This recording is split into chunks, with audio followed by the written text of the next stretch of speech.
I first met Meyer Lansky on a rainy Tuesday, the kind of rain that didn't just wet your clothes. It seeped into your bones and stayed there. I was working the tables at a backroom poker game in the Bronx, counting cash with the kind of eyes that don't get distracted. Meyer walked in like the rain parted for him. He wasn't tall, he wasn't broad, but there was a gravity to the man.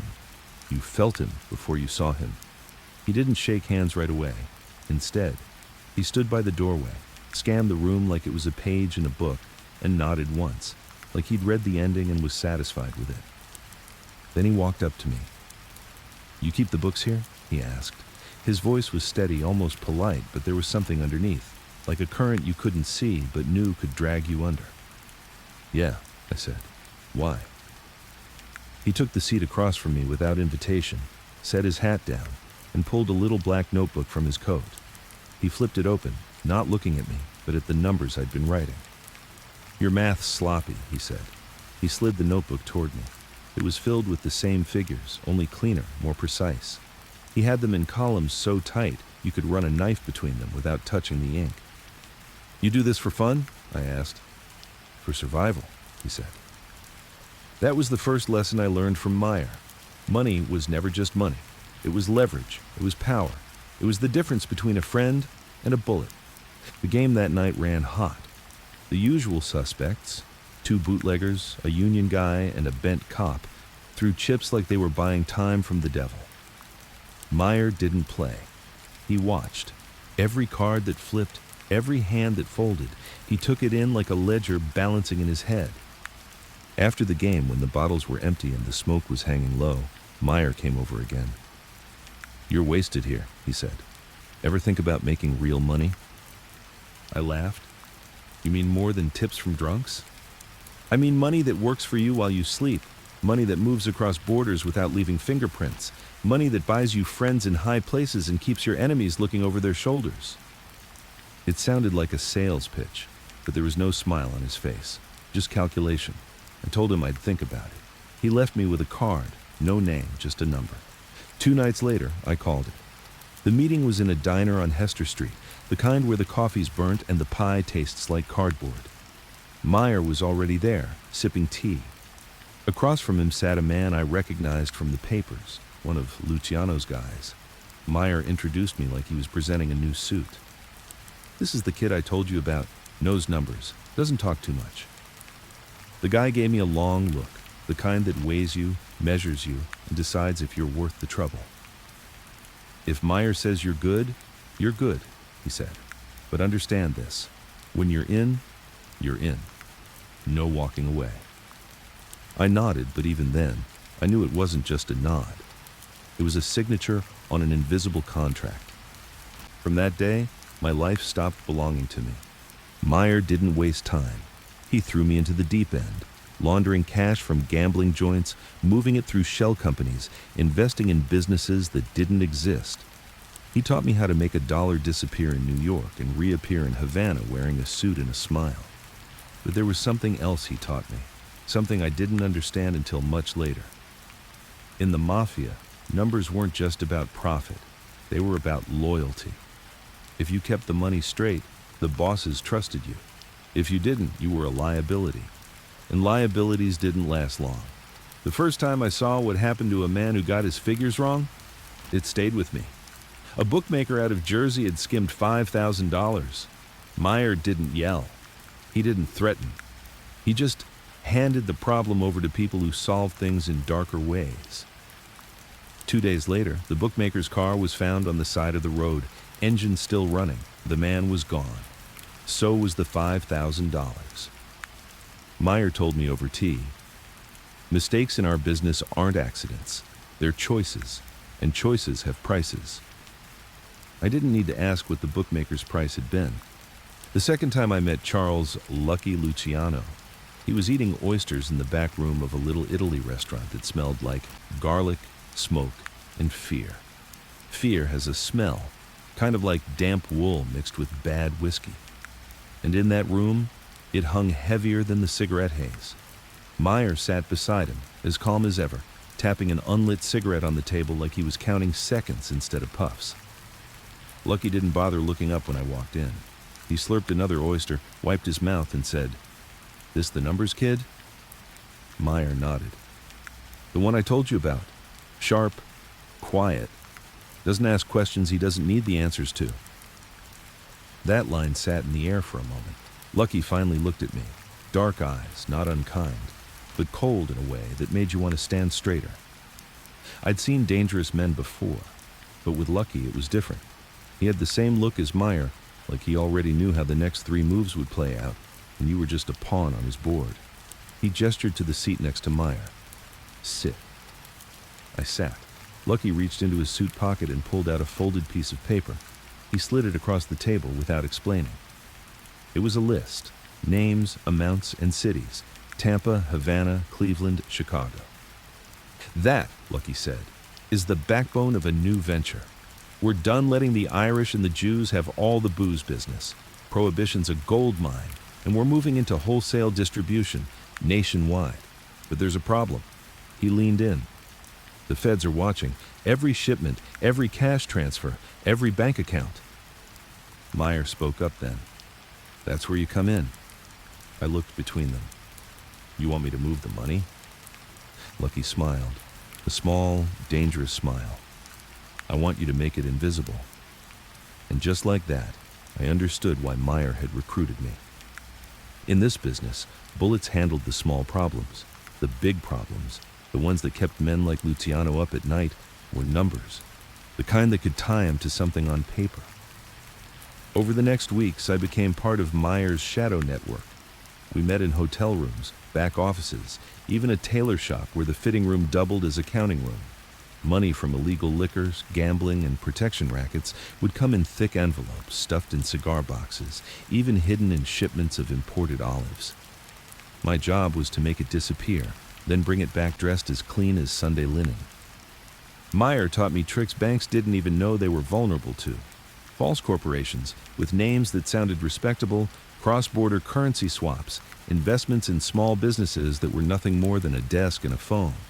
The man could turn 10 grand in dirty cash into a chain of laundromats in Miami that never washed a single shirt. But this wasn't just about money. I was learning the politics of the underworld. Luciano's circle wasn't made up of hotheads with Tommy guns. It was businessmen, ruthless businessmen. Guys like Frank Costello, who could talk a union leader into a handshake deal while emptying his pension fund. Or Bugsy Siegel, who laughed like a kid until it was time to collect a debt, then moved like a switchblade. Bugsy didn't trust me at first. He thought I was just Meyer's pet accountant. One night at a club on 54th Street, he leaned in close, the music pounding in the background, and said, "Numbers, kid. You ever had to make someone pay in a way they don't forget?" I told him no. He grinned. "Stick around." I didn't know then that sticking around meant blood on my shoes before the month was over. The trouble started in Cleveland. We had a guy there, Milton Klein, running a liquor pipeline from Canada. Milton had a bad habit of thinking the money belonged to him before it got to New York. By the time Meyer sent me to audit the books, there was a $30,000 hole in them. 30 grand back then was enough to buy a block of buildings or get you buried under one. When I showed Meyer the books, he didn't get angry. That was the thing about him. He never raised his voice.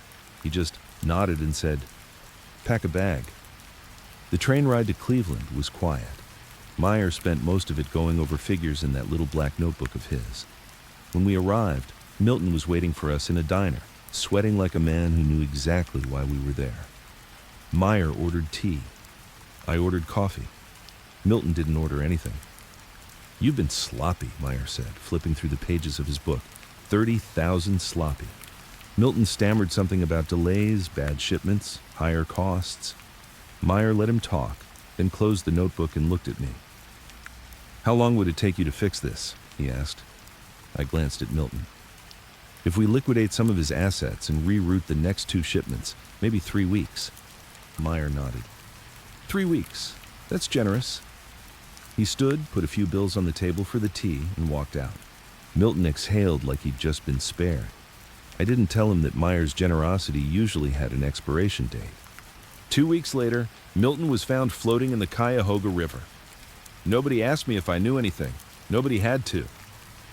That was the second lesson. Meyer gave chances, But not twice. Back in New York, business was booming. The more money I moved, the more invisible I had to become. I stopped using my real name in certain circles. I stopped walking the same route home twice. I stopped telling my mother where I worked. She thought I was an accountant for an import-export company, and in a way, I was. But with the money came attention, not all of it good. One night, I got a knock at my apartment door. Two men in suits, too clean to be street guys, too polite to be bill collectors. They flashed federal badges, Treasury Department. They asked me about certain transactions, certain bank accounts, certain people I might know. I played dumb, but these weren't men who gave up easily. When they left, I called Meyer. He didn't sound surprised. They're circling. You keep your books clean and you keep your mouth cleaner, understand? I understood. A week later, one of those agents was reassigned to another city. The other, well, I never saw him again. I didn't ask questions. That was lesson 3. Curiosity in this business could get you killed quicker than a bad debt. In the spring of 2029, Luciano called a meeting in Atlantic City. It wasn't just our crew. This was everyone who mattered. Chicago, Detroit, Philly, even Capone himself made the trip, his entourage filling the boardwalk like a parade. The meeting was about more than liquor. Prohibition wouldn't last forever, and these men were thinking ahead. Drugs, gambling, unions, anything that could make money and keep it flowing when the taps ran dry. Meyer was in his element. He stood in a smoky hotel suite, chalk in hand, drawing out lines on a blackboard like a professor explaining the laws of the universe. He showed them how $1 from a Harlem numbers racket could pass through Havana casinos, end up in Swiss banks, and come back to New York as legitimate investment capital. I watched men who'd ordered hits over insults nod along like schoolboys. Even Capone leaned forward, elbows on his knees, absorbing every word. When Meyer finished, there was a moment of silence. Then Lucky said, "This is the future." That night, I sat with Meyer on the boardwalk, the sea air cutting through the stench of cigars and liquor. "You realize," I said, "you're not just making us rich, you're making us untouchable." Meyer lit his cigarette. "Nothing's untouchable. But the higher the walls, the harder they have to climb." I didn't know it then, but those walls would one day be the only thing between me and a cell, or a grave. By the time summer came, I was in deep. Too deep. I was signing off on deals I didn't fully understand, moving money I couldn't trace once it left my hands. I was attending meetings where a wrong word could make you disappear. And I had enemies now. Men who thought I was too young, too smart for my own good. Men who didn't like that Meyer trusted me. One of them was a guy named Rizzo. Big, loud, the kind of guy who settled arguments with his fists. He ran a numbers operation in Brooklyn, and every time my audits came up short, he'd glare at me like he was imagining what my skull would sound like cracking against a curb. One night, after a long day of counting cash in a warehouse, Rizzo cornered me in the alley. "You think you're better than me, kid?" he growled. I told him no. "Then why's Lansky listening to you?"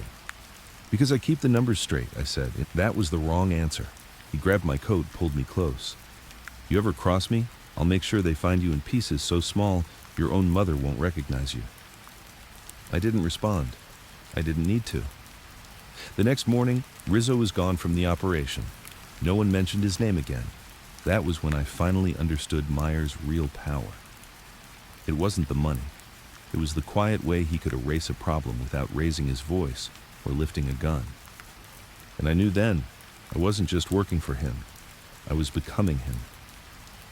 The autumn of 1929 smelled like panic. You could taste it in the air, the way you can taste copper when you've bitten your tongue. Wall Street was the epicenter, but the tremors reached every backroom, every speakeasy, every city block that had ever traded $1 for hope. I'd been keeping the books for Meyer long enough to know that big changes in the legitimate world always meant opportunity in ours, but nothing could have prepared me for the crash. It started like a whisper, brokers muttering about sell-offs, rumors of a dip. Then, almost overnight, it turned into a roar. Stock prices fell like bodies from rooftops. Men in fine suits were suddenly begging on corners. Some skipped the begging and went straight to the rooftops. I was in Meyer's office when the news broke big. His office wasn't fancy, just a desk, a couple of chairs, and a safe hidden behind a wall panel. The radio was on, the announcer's voice cracking as he rattled off the latest figures. It sounded like a funeral roll call. Meyer didn't flinch. He was sitting at the desk, sleeves rolled up, pencil in hand, scribbling on a ledger. I stood by the window, watching the street outside. People were moving fast, like they were afraid the ground might give way under them. "You see it?" Meyer asked, without looking up. "Yeah," I said. "It's bad." "It's perfect," he replied. I turned to face him. "Perfect." He finally looked up, eyes sharp. "When people are desperate, they sell cheap. When they sell cheap, we buy. And when the panic ends, we own half the city for pennies on the dollar." It made sense, in that cold Lansky way. He wasn't in the business of feeling sorry for people. He was in the business of winning. Within days, we were meeting with brokers, men who'd been kings of the street the week before, now reduced to sweating, chain-smoking wrecks. They were selling shares in businesses they'd sworn they'd hold forever. Hotels, theaters, apartment blocks, anything that could be bought was suddenly on the market. We didn't buy directly, of course. Meyer used shell companies, fronts run by men who didn't even know who they were working for. He'd move cash from Havana casinos into investment groups that snapped up properties in foreclosure. By the time the real owners realized who had taken over, it was too late. I remember one night in particular. We were sitting in the back of a half-empty club, going over deeds we'd just acquired. A hotel in Miami Beach, a warehouse in Newark, a row of rental houses in Brooklyn. All of it bought for less than the cost of a good suit. "Do you know what this means?" Meyer asked me, a rare grin tugging at the corner of his mouth. "It means we're rich," I said. He shook his head. "It means we're untouchable. Real estate, legitimate businesses, these are shields. The cops can seize booze. They can raid a gambling den, but they can't raid a building you own fair and square." That was lesson 4. The smartest criminals make sure part of their empire is clean enough to pass inspection. But while we were getting richer, the streets were getting meaner. Desperation does that. Men who'd once worked steady jobs were now robbing grocery stores, running small-time cons, or signing on with whoever promised a paycheck, no matter how bloody the work. It was during this time that I saw my first collection gone bad.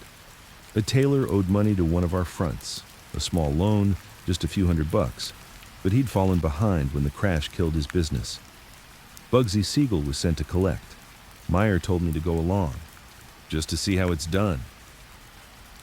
The tailor shop was dim, the air thick with the smell of mothballs and stale fabric. Bugsy walked in like he owned the place, me right behind him. The tailor tried to talk, explaining how his customers had vanished, how he'd pay as soon as things picked up. Bugsy listened for about 10 seconds before smashing a display case with his elbow. "You think the market cares about your sob story?" Bugsy snarled. "We're your market now." When the tailor still hesitated, Bugsy grabbed a pair of scissors from the counter and slammed them into the man's hand. Not deep enough to kill, just enough to make the point. Blood pooled on the counter as the tailor screamed. I didn't say a word. On the way out, Bugsy clapped me on the back and said, "Lesson 1, kid. Debt is the only thing in this world that always gets collected." Back at Meyer's office, I told him what happened. He didn't look shocked. "Sometimes you have to show them the math in blood," he said. The crash wasn't just an opportunity. It was a test. The feds were on high alert, sniffing out anyone they thought might be taking advantage of the chaos. That meant we had to move smarter. Meyer set up a network of bookkeepers, some legit, some ours. Money went from illegal liquor sales into these investment firms, then out into real estate or into companies producing things people still needed: food, clothing, cheap entertainment.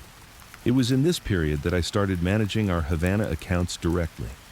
Havana was paradise for laundering money. Plenty of banks willing to look the other way. Plenty of casinos to disguise the flow. I'd fly down with suitcases of cash, stay at the Hotel Nacional, and leave 3 days later with everything transferred and hidden.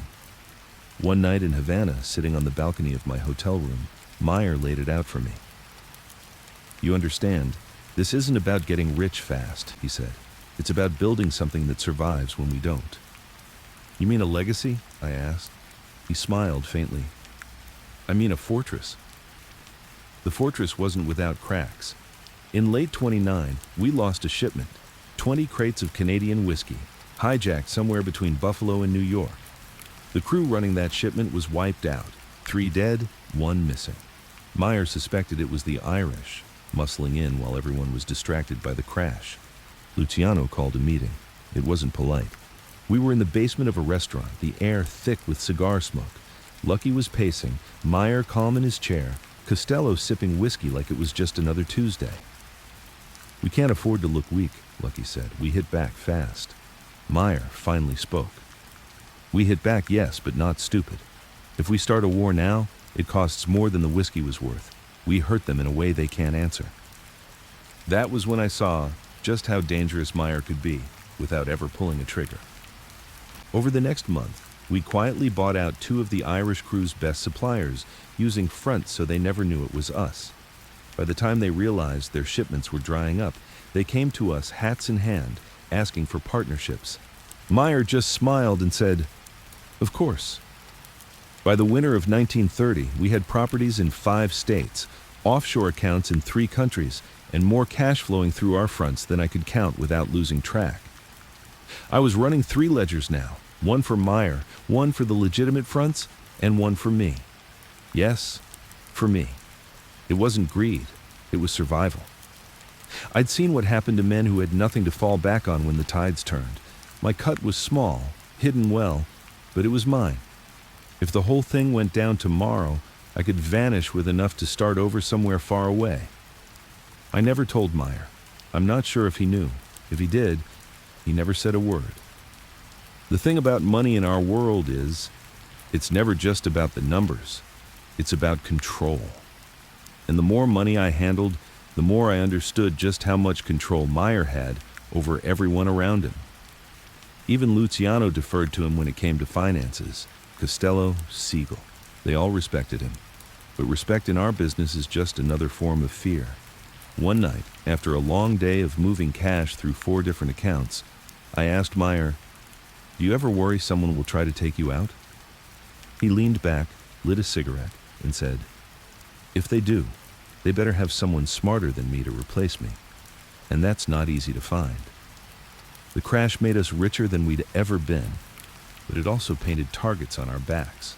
Politicians who'd once taken envelopes from us started making speeches about cleaning up corruption.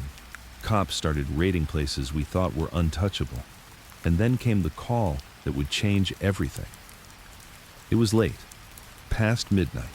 Meyer answered the phone, listened for a minute, and hung up without a word. "What is it?" I asked. "Luciano's been picked up," he said. "Vice charges. They're going to try to make it stick." I knew what that meant. If Lucky went down, the whole structure could shift. Alliances would crumble, rivals would move in. Meyer stood, put on his coat, and said, "We're going to fix it." "How?" He looked at me, the faintest smile on his lips. "With math." When Meyer said we were going to fix Luciano's arrest with math, I thought he meant cooking the books, hiding transactions, maybe slipping some money into the right hands. I didn't realize at the time how deep his version of math went. It wasn't about numbers, it was about variables. And in Meyer's mind, people were just another set of variables to calculate. The morning after the arrest, the papers were all over it. Gang boss Charles Luciano nabbed in vice sweep. They painted him as a pimp, a parasite, the king of prostitution rings, stretching from Times Square to Brooklyn. They didn't say a word about the liquor, the gambling, the unions, none of the real business. This was a different kind of hit. Someone wanted him humiliated, dragged through the mud, made small before they buried him. We met in Meyer's apartment, the one he kept for quiet business. No phone, no front, just a place where the only sound was the ticking of a clock on the wall. He sat at the kitchen table with the daily news spread out in front of him, a pen in one hand, his black notebook in the other. "You see what this is?" he asked me. "It's a frame job," I said. He shook his head. "It's a message. Someone's telling Lucky he's not untouchable. And if he's not untouchable, neither are we." Costello came in then, trench coat still damp from the rain. He didn't sit. He just poured himself a glass of rye and said, The cops are already talking about making it a public trial. They want headlines. Meyer tapped the pen on the table. Then we buy the paper. I thought he was joking. He wasn't. The plan was simple in theory, impossible in practice. Control the story, and you control the outcome. The newspapers thrived on sensationalism, but they also thrived on money. And we had more of that than anyone. Our first stop was a printing plant in Queens that supplied several of the city's dailies. The owner, a man named Farley, had been taking quiet protection from one of our crews for years. Meyer sat across from him in his cramped office, stacks of paper piled high around us. I don't need every paper, Meyer told him. Just the ones that matter. You control the ink, you control the story. I want Lucky painted as a businessman, not a street pimp. I want editorials about the cops wasting taxpayer money. I want sympathy. Farley hesitated. That's not easy. These guys are hungry for blood. Meyer leaned forward. Then give them someone else's blood. By the time we left, Farley was on our payroll in more than just the usual sense. He was a variable, plugged into the equation. Next came the politicians. You couldn't just bribe a cop and expect charges like this to disappear. This needed pressure from above. And in New York, that meant judges, district attorneys, and the men who controlled them. Meyer had me prepare 3 sets of books for the week's operations. One for our eyes, one for the fronts, and one that was pure fiction. The fictional one made us look like model citizens, owners of thriving, legitimate enterprises who just happened to have a lot of friends in the nightlife business. We carried those books into meetings with men in expensive suits who smiled too easily and didn't like to be seen shaking hands with us in public. Money changed hands, envelopes thick enough to choke a mailbox. Promises were made. One judge, a heavy man with skin like wet clay, didn't even open the envelope Meyer handed him. He just slid it into his desk drawer and said, "You didn't see me today." But Meyer's real genius wasn't in bribery. It was in misdirection. While we were greasing palms in the city, he had another crew planting stories in the press about police misconduct in other cases. A gambling bust in the Bronx suddenly turned into a scandal about stolen evidence. A liquor raid in Brooklyn was discovered to have been staged for the cameras. The more the cops looked dirty, the cleaner Lucky would seem by comparison. And then came the part that really showed me who Meyer Lansky was. He set up a meeting with the assistant district attorney handling Lucky's case. Not the DA himself, the number 2. A man named Albert Kessler, clean-shaven, fresh-suited, the kind of ambitious type who still believed in climbing ladders instead of buying them. We met him in the back room of a bookstore, the shelves thick with the smell of dust and paper. Meyer didn't offer him a bribe, didn't threaten him. "You want to be DA one day?" Meyer asked. Kessler didn't answer, but his eyes flickered. "You can get there by winning this case," Meyer continued, "or you can get there by losing it spectacularly and still coming out smelling like roses. Imagine, you take on the city's biggest so-called gangster, the case falls apart in court, and everyone sees you as the man who stood up to the machine. You'll be the talk of the town." Kessler frowned. "Why would I want to lose?" Meyer smiled. "Because losing the right way can make you more powerful than winning the wrong way." We left without a commitment, but 3 days later, key witnesses in Lucky's case suddenly couldn't be found. By the time the trial began, the tide had shifted. The papers were running human interest stories about Lucky's humble beginnings and his entrepreneurial spirit.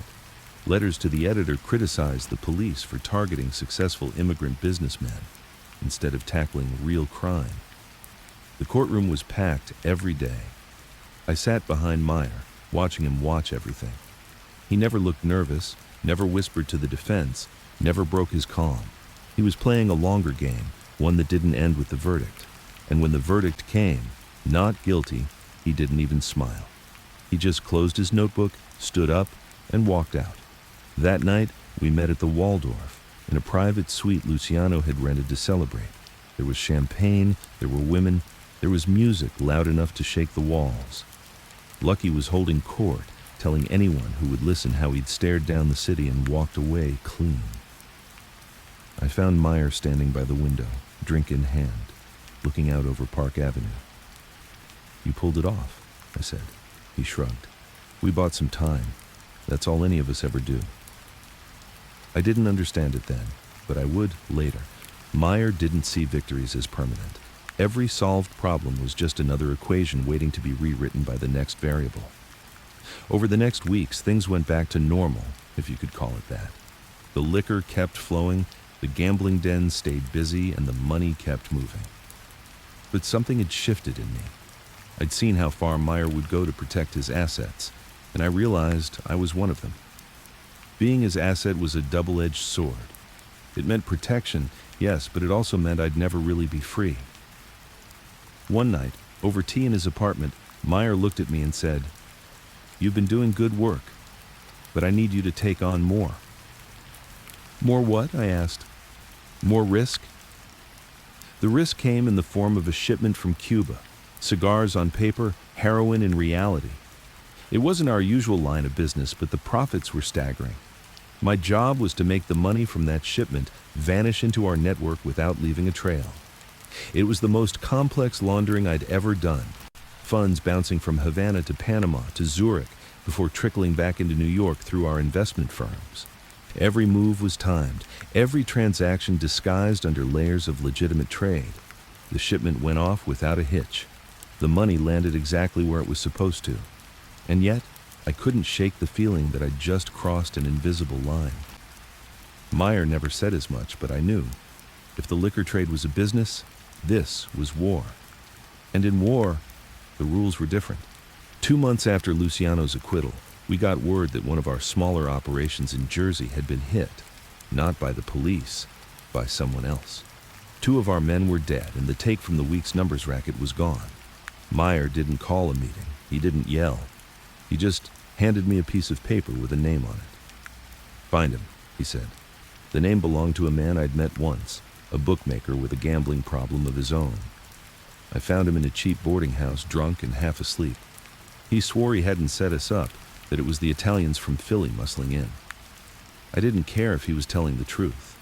In Meyer's world, being in the wrong place at the wrong time was just another kind of guilt. I left him there.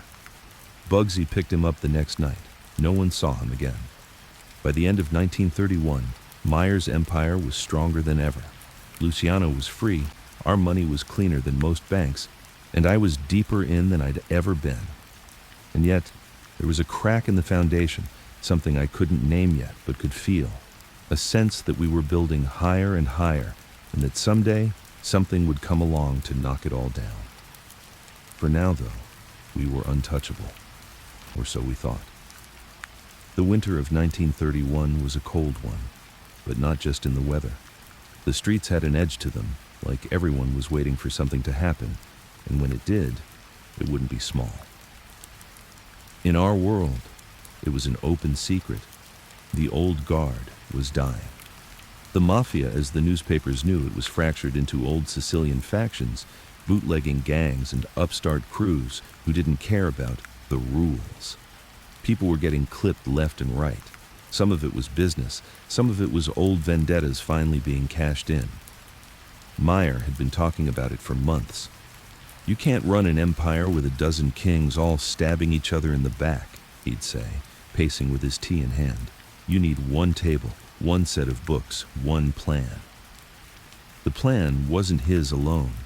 Luciano had the vision, Costello had the political connections, but Meyer had the blueprint. And the blueprint was simple. Take the chaos and turn it into a corporation, not on paper, but in a structure. Territories divided, profits shared, disputes handled like boardroom arguments instead of blood feuds. We called it the meeting in whispers, but it was bigger than any meeting I'd ever seen. It happened in Chicago in January '32, a neutral city for what they were about to do. We met at a hotel that pretended it was closed for renovations. In reality, every room was filled with men who could change the course of the underworld with a nod.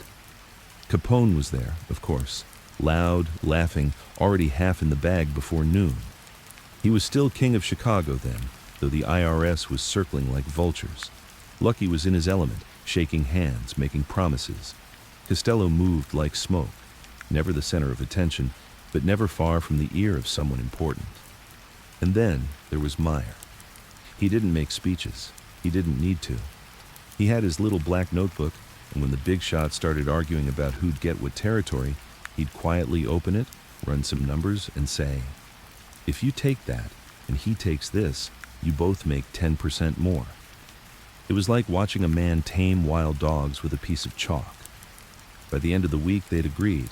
New York, Chicago, Cleveland, Detroit, Tampa, the West Coast, even Havana, all divided like pieces of a pie. Each city had its bosses, but the profits rolled upward into what they called the syndicate. The press never printed the word, but we knew it was real. And I was there, at the back of that smoke-choked room, watching history get carved like meat. The first rule of the syndicate was no more wars. War was bad for business. It drew attention, cost money, and killed men who were worth more alive.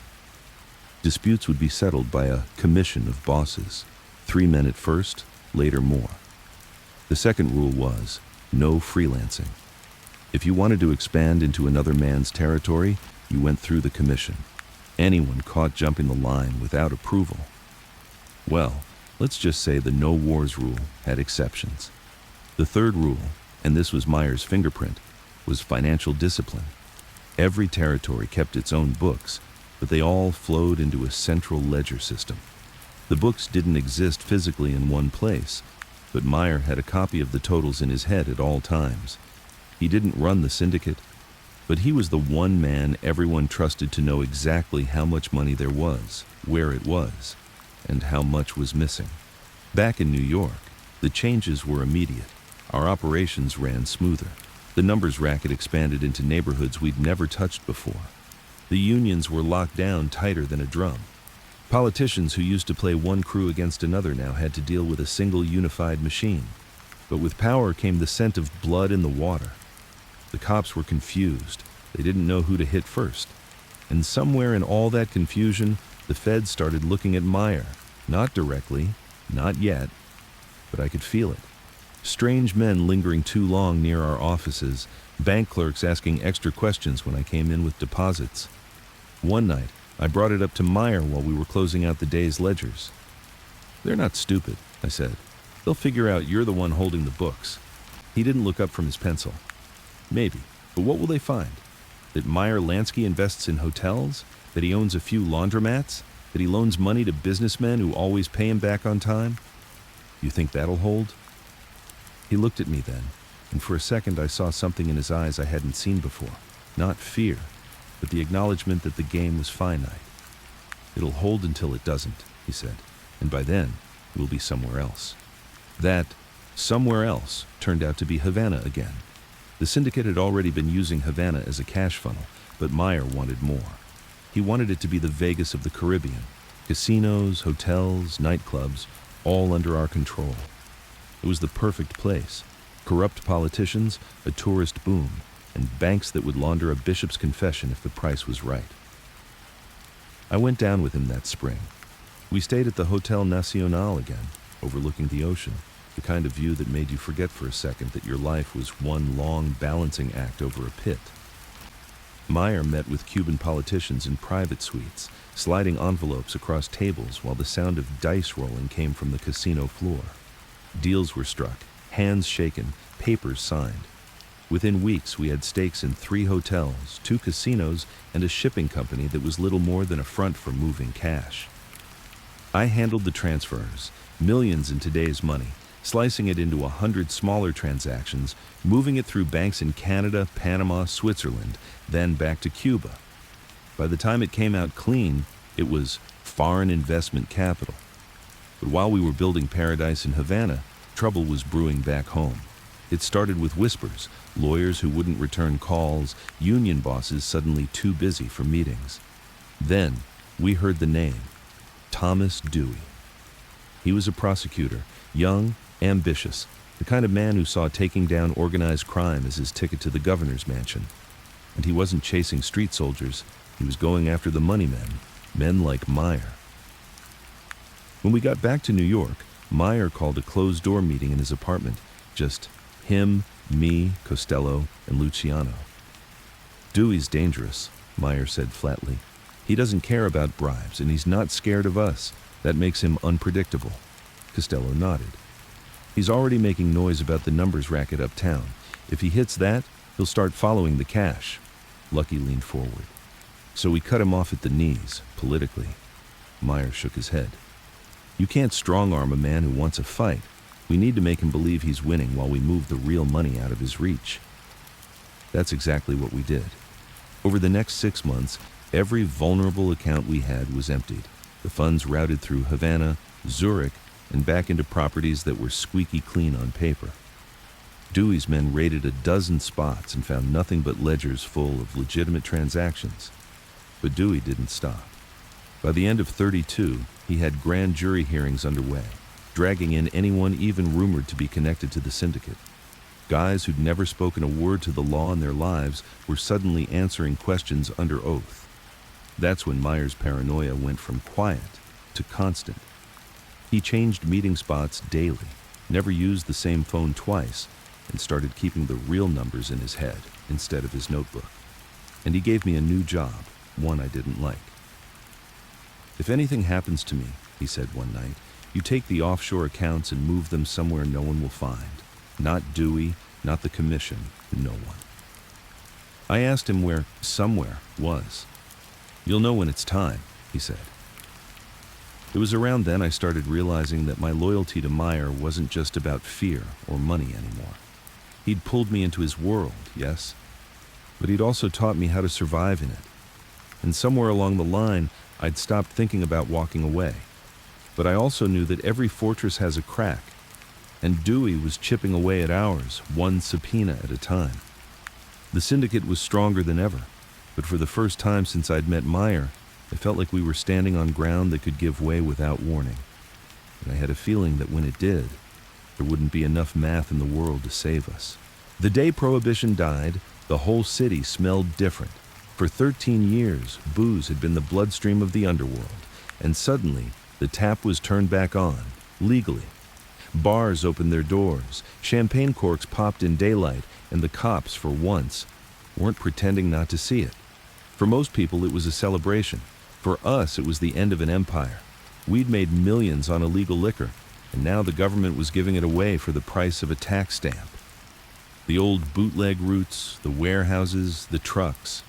It was all worthless overnight. The guys who couldn't adapt were finished. Meyer, of course, had been preparing for it for years. Booze was just the warm-up, he told me the morning after repeal, sipping tea like nothing had changed. Now, we go for the main act. The main act was diversification. If the syndicate was going to survive, it couldn't just be about one product. It had to be about control of the whole board. Meyer started with gambling, legal in some places, tolerated in others, and always in demand. Our bookmaking operations doubled in size within months. Horse tracks, numbers games, card rooms hidden behind barbershops. It was all brought under tighter management. He also pushed deeper into unions. Dock workers, truck drivers, construction crews, anyone who moved goods or built things was fair game.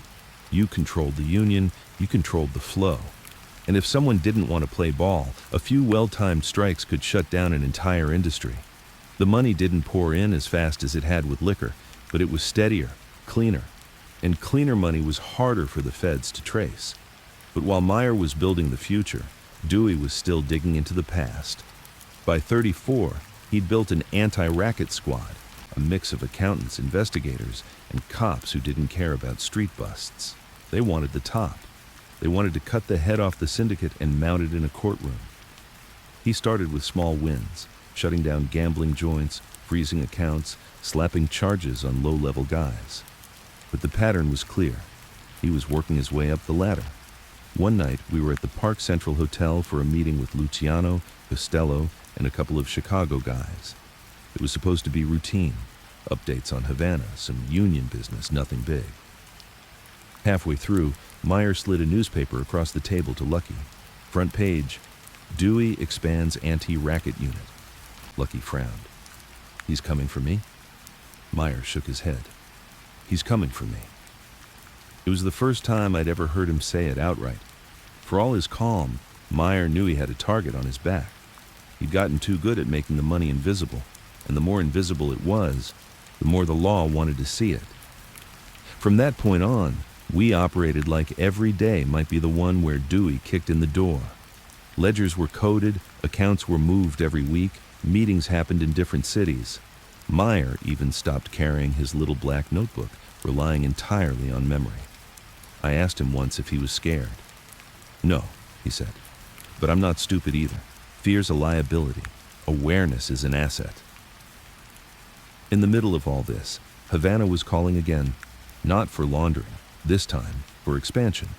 Cuba had legalized casino gambling, and Meyer saw it for what it was, an untouched gold mine. American tourists were pouring in, looking for the kind of thrills they couldn't get back home. The locals had no idea how to run large-scale casinos, and the government was happy to take bribes in exchange for licenses. Meyer flew me down with him in early '34. It was hot, bright, and loud. The streets filled with music, the air smelling of rum and salt water. We stayed in a suite overlooking the Malecon, and within hours, Meyer had meetings lined up with politicians, businessmen, and a few men you didn't meet without a bodyguard. The plan was brilliant in its simplicity. We'd finance the construction of new casinos, help run them, and funnel a cut of the profits straight back into the syndicate's offshore accounts. Everything above board on paper, dirty as sin in reality. I handled the setup for two of them, the Riviera and the Tropicana.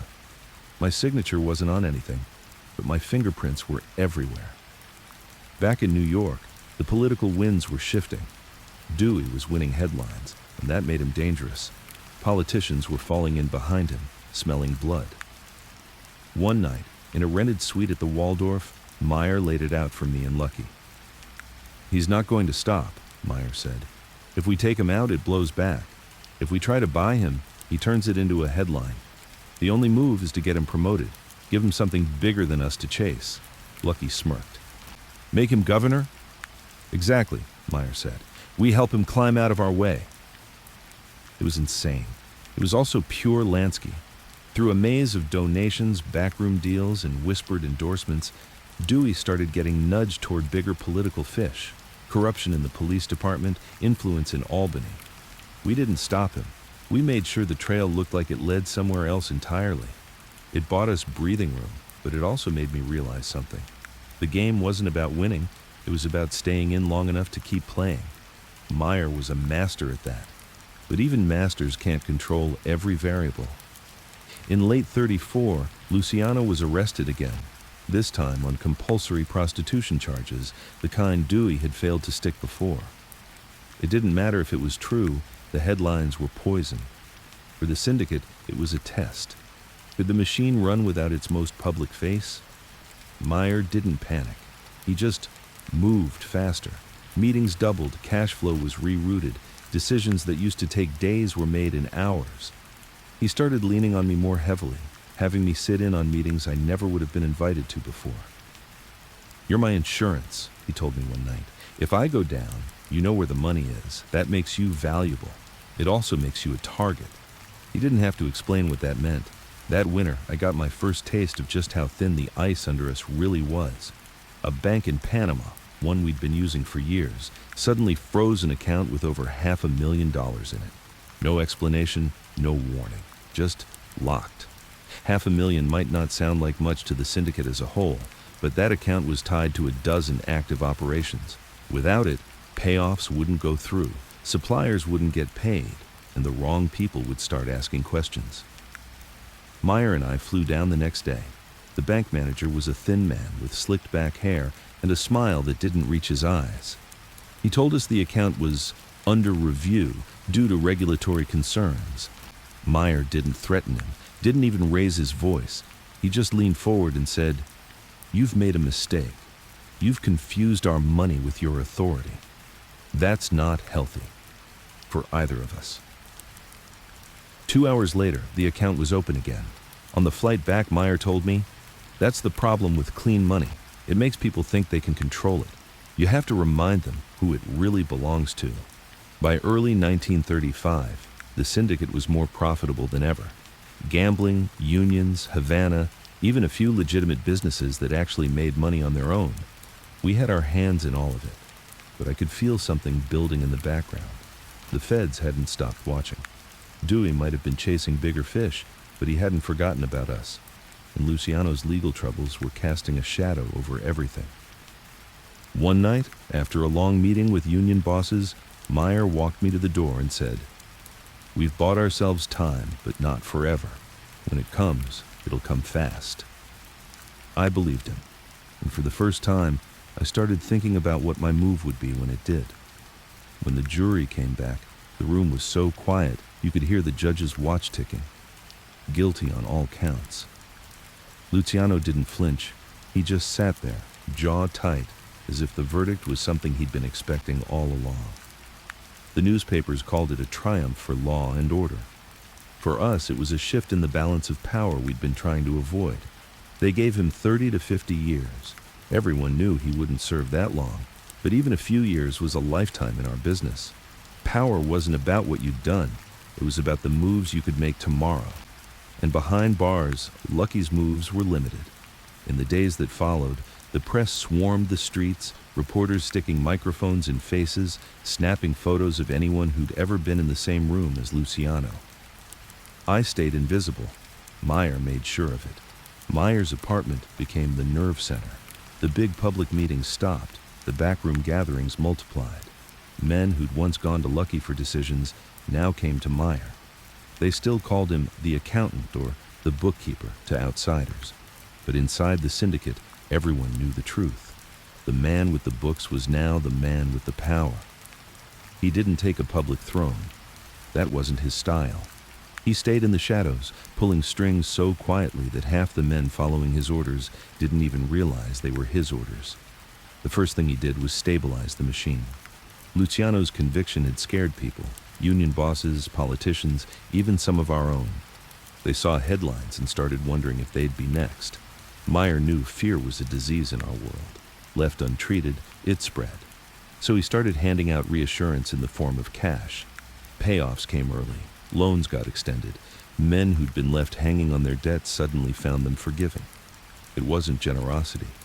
It was investment. Meyer knew that in hard times, loyalty bought cheap. I was sitting across from him one night going over a list of payouts when I asked, "What's the end game?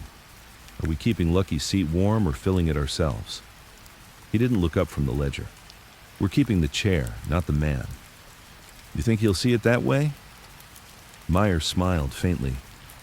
"I think he'll see it however the numbers tell him to." While the public was focused on Luciano's trial, Meyer was expanding the Havana operation. Without Lucky's attention divided between New York and Cuba, Meyer had free rein. He sent me down there for 3 months to oversee the opening of 2 new casinos. The Riviera was the crown jewel, white marble floors, chandeliers that looked like they could crush a man if they fell, a gaming floor that never slept. Tourists came off the ships and walked straight into our trap, leaving their paychecks and pensions at the tables. The money was beautiful, big enough to matter, clean enough to pass inspection. Every dollar that crossed the gaming tables went into a chain of accounts so tangled that even I sometimes lost track. But while I was in Havana, I got word of something troubling. One of our own, Salvatore Sally Greco, had been talking to Dewey's men. Not directly, but enough to make my stomach turn. Sally handled part of the numbers racket uptown, and if he opened his mouth, the trail could lead straight to Meyer. I flew back to New York without telling Meyer why. I went straight to Sally's social club, a dingy little joint that smelled of beer and stale sweat. He was in the back, playing gin rummy, grinning like the cat that ate the canary. I asked him for a word in private. "You've been talking out of school?" I said, keeping my voice low. He laughed. "What, you believe every rumor you hear?" "This ain't about rumors, Sally. It's about you keeping your mouth shut." That grin of his didn't fade. Maybe I'm just tired of doing all the work and seeing the money go somewhere else. I didn't hit him. I didn't have to. I just told him, "You don't stop, you won't make it to Christmas." Back at Meyer's place, I told him everything. He didn't get angry. He just closed the ledger in front of him and said, "Make sure he understands the math." That was all. No threats, no details, just the math. 2 nights later, Sally's body turned up in an alley, a bullet behind his ear. The police called it a gangland hit. They weren't wrong. The Sally incident made me realize something. Meyer didn't just remove problems. He erased them so completely that people stopped asking questions. It wasn't about revenge. It was about keeping the machine running without a hitch. And the machine was running smoother than ever. The unions were solid. Havana was printing money. Even with Luciano gone, the commission meetings went off without a hitch. But Dewey wasn't going away. By late '36, he was targeting our gambling operations. Raids started popping up in the Bronx, Brooklyn, Jersey. We lost a few spots, but Meyer had backups for the backups. "He's testing us," Meyer said one night, "looking for weak spots. We can't give him any." We started running operations like military campaigns, rotating locations, using clean fronts, paying off entire precincts instead of individual cops. The goal wasn't to be invisible, it was to be untouchable. But there was one thing Meyer couldn't control: the newspapers. Dewey was smart enough to use them like a weapon, feeding stories that made it look like we were losing ground. One headline in particular caught my eye: Lansky associate linked to gambling probe. They didn't print my name, but they didn't have to. The description was enough for anyone in our circle to know it was me. I walked into Meyer's apartment with the paper in my hand. "You see this?" He barely glanced at it. "It'll blow over." "You sure about that?" "Nothing's sure," he said. "But the more you chase the story, the more it runs. Ignore it, and it dies." He was right. 2 weeks later, the papers were on to the next scandal. But it stuck with me.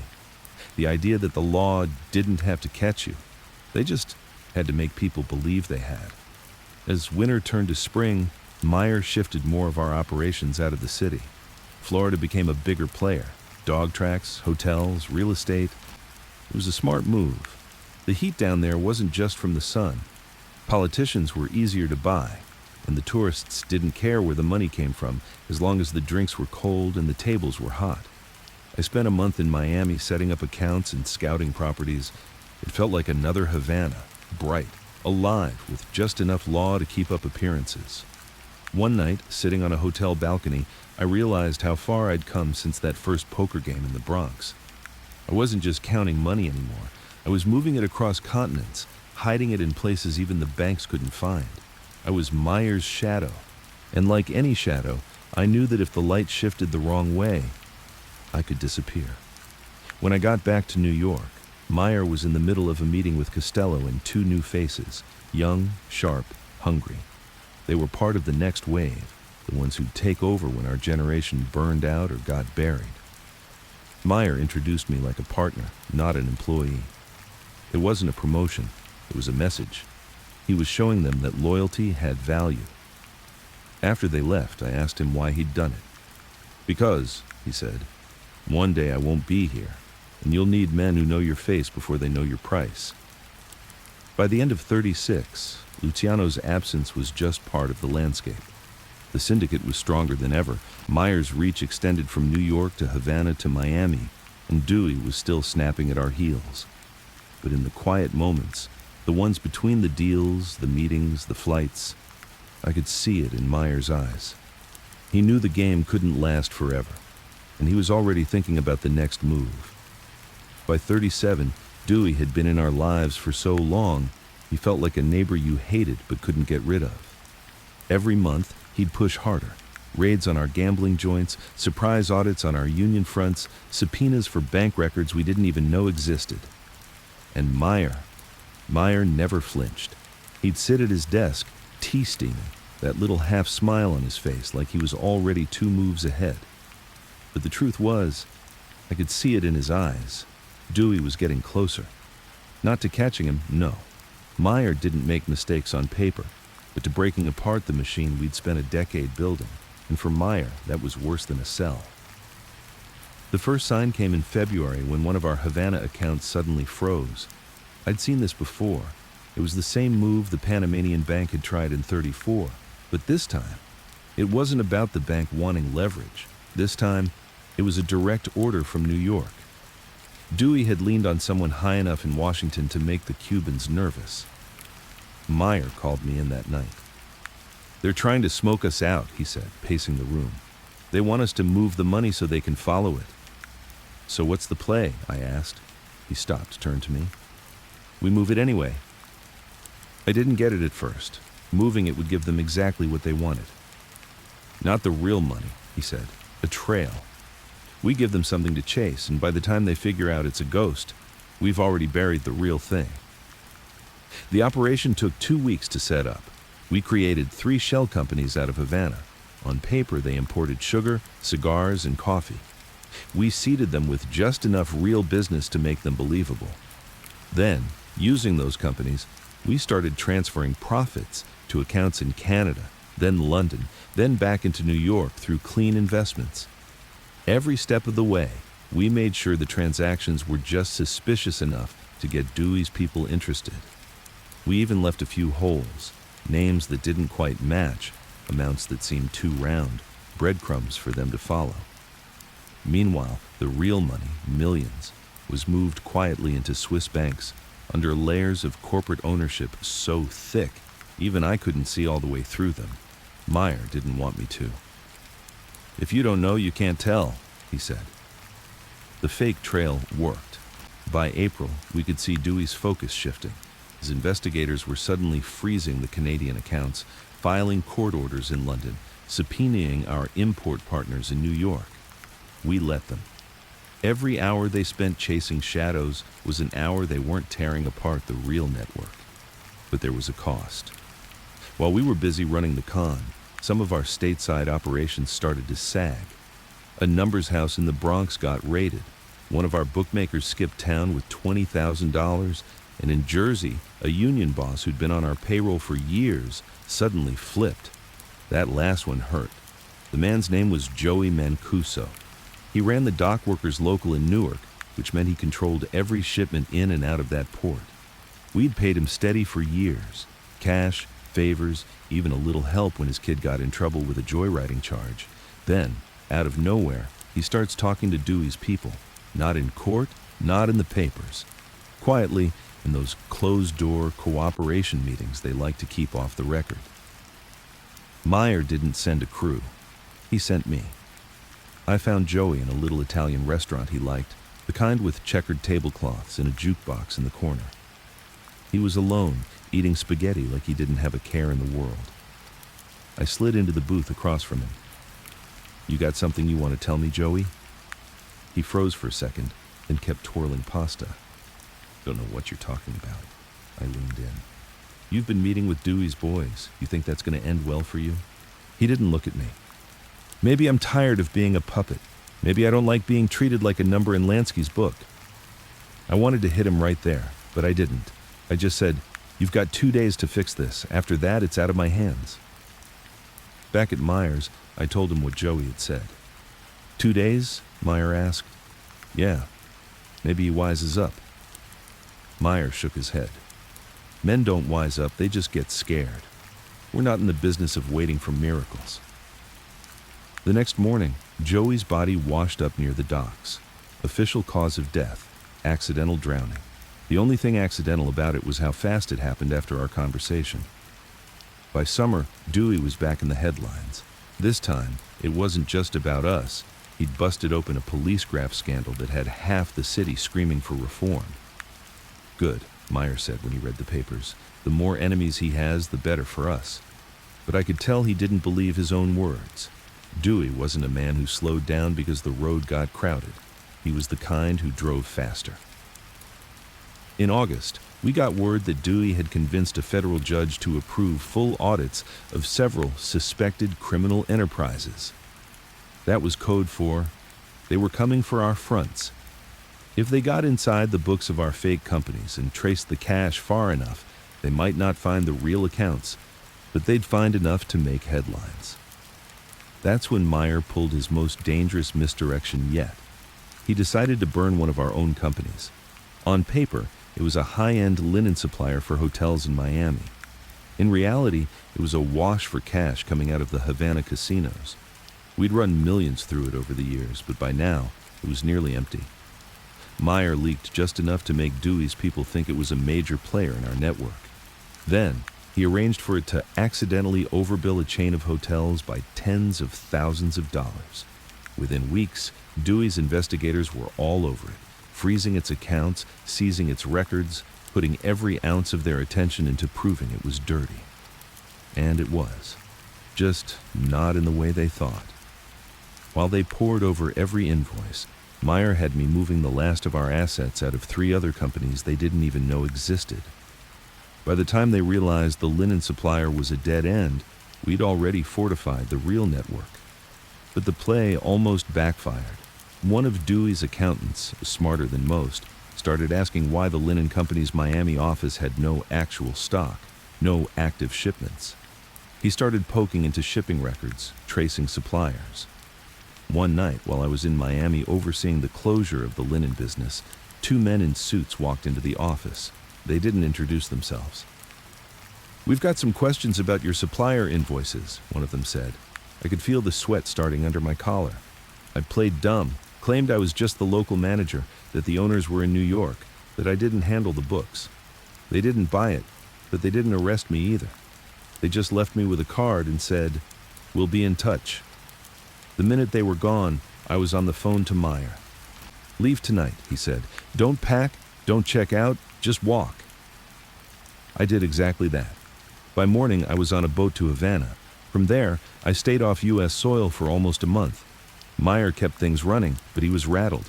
He didn't say it outright, but I knew if they'd connected me to that company, they might have connected me to him. By late '38, the heat was cooling again, but the pressure never really left. Dewey had taken some losses, but he'd also gotten smarter. He wasn't chasing every shadow we threw anymore. He was starting to focus on the patterns, and Meyer knew patterns were dangerous. "We can hide money all day," he told me one night, "but we can't hide time. The longer we run the same plays, the more they see the shape of the game." That was when I realized something that hadn't hit me before. Meyer didn't believe in invincibility. He believed in postponement, and in his mind, every day we stayed ahead was a win.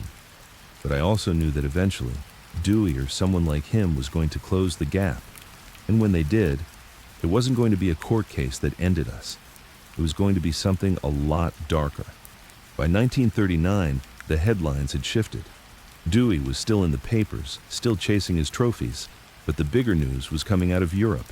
Hitler, Poland, Britain, names and places that felt far away, like they belonged on another planet. But even then, Meyer knew better. "Wars aren't just fought on battlefields," he told me one night in his apartment, the radio crackling with reports from overseas. "They're fought in markets, ports, banks, and those we can reach." I didn't know exactly what he meant, but I would. The war was bad for most people, but for us, it was a buffet. Countries were stockpiling supplies, steel, rubber, fuel, and that meant contracts. You didn't have to make the stuff. You just had to control who got it, when, and for how much. Through a chain of fronts, Meyer started muscling into the supply routes. A dock in New Jersey that used to move bootleg liquor was now moving industrial rubber for export. Trucks that once hauled whiskey from Canada were now hauling crates labeled machinery parts, but filled with whatever the highest bidder wanted moved. It wasn't just the U.S. either. Havana became a hub for goods headed south. Coffee, sugar, even weapons disguised as farming equipment. The money was good. Real good. But it came with a new kind of danger. One afternoon in Havana, I was meeting with a Cuban dock supervisor about a shipment that had to disappear before it ever hit the ledger. We were standing on the pier, hot sun beating down, the smell of diesel and salt water thick in the air, when I noticed 2 men watching us from across the yard. Not cops, not dock workers. They had that posture, straight backs, eyes always scanning, that meant military. I finished the conversation, walked away slow, didn't look back. That night, over drinks at the National, I told Meyer. He listened, lit a cigarette, and said, "They're not here for us. They're here for the cargo, but if we get in their way, they'll make it our problem." 2 days later, it became our problem. The shipment in question, officially coffee beans bound for Brazil, was actually filled with munitions headed for a buyer in Europe. We never asked which side. Money was money. But somebody else clearly cared, because when we went to move the crates, they were gone. Stolen. The dock supervisor swore he didn't know anything, but I could see the fear in his eyes. Whoever had taken it wasn't just another crew. They had muscle and connections. Meyer didn't send soldiers. He sent me. The trail led to a warehouse on the far side of the harbor, the kind of place that didn't see much traffic unless you knew exactly why you were there. I went in at night, alone. No gun. Too easy to get caught with one in Cuba. Just a knife and a pocket full of cash for the right kind of persuasion. Inside, I found the crates, half of them already opened, the contents being loaded into trucks. The men doing the loading weren't locals. They spoke Spanish, but not Cuban Spanish. Later, I'd learned they were Spanish phalangists, fascist sympathizers moving weapons for their friends back home. One of them spotted me. What happened next wasn't clean. It wasn't planned. I ran. They chased. Somewhere between the trucks and the water, someone got close enough to shove me hard, and I went over the edge of the pier. The shock of the water was like getting punched in the lungs. I came up once, caught a glimpse of a man aiming down at me, and went under again. Bullets don't move fast in water, but they don't have to if you don't move fast either. I swam under the dock, came up in the shadows, and stayed there until I heard the trucks leave. By the time I crawled out, my clothes were heavy, my legs shaking, and my chest burning. Back at the hotel, Meyer took one look at me and said, "You're done with this one." "You're just gonna let them take it?" I asked. He shook his head. "We'll get paid another way. Sometimes the math says you don't collect in cash, you collect in favors." I didn't ask what favor he meant. With Meyer, those answers came when he was ready, and not before. When we got back to New York in late '39, the mood in the syndicate was different. The war was starting to change everything: shipping routes, import laws, even which politicians could be bought. Some of our old friends in office were suddenly flying flags and talking about national unity. Meyer didn't laugh at it. He leaned into it. That winter, I sat in on a meeting with a Navy intelligence officer, yes, Navy, who wanted informal assistance, keeping German agents out of the ports. Meyer agreed, of course, not out of patriotism, but because it gave us a free pass to run the docks however we wanted, no questions asked. "This is how you survive a storm," he told me afterward. "You don't fight it, you sail with it until it's calm again." But the storm wasn't just political. One night in early 1940, I was leaving a club in Midtown when I heard footsteps behind me. Not the casual kind, fast, deliberate. I turned just in time to see the glint of a blade. The man came in low, aiming for my ribs. I twisted, felt the burn of the knife grazing my side, and slammed him into the wall. The knife clattered to the ground. I kicked it away and threw a punch that broke something in his face. Nose, jaw, maybe both. He didn't say a word, just staggered off into the alley. I went straight to Meyer. He listened, lit another cigarette, and said, "That wasn't Dewey." "You know who it was? I know who paid him, and I know they won't try again." I never got the name. But for the first time, I started to wonder how many enemies I'd made without even knowing it, just by standing next to Meyer Lansky for long enough. By spring, the war in Europe was escalating, and Meyer was finding new ways to turn it into business. We weren't just moving goods now, we were financing them. Loans to neutral companies that just happened to resell to countries at war. Investments in factories that accidentally overproduced and sold the surplus under the table.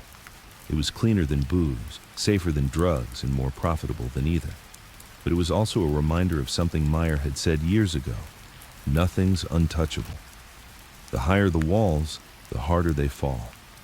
And I had a bad feeling we were building ours higher than ever. On December 7th, 1941, I was at a backroom card game in the Bronx when someone turned up the radio. Pearl Harbor. The room went silent. Not because we cared about politics, we cared about what it meant for business. And in our world, war meant two things: chaos and opportunity.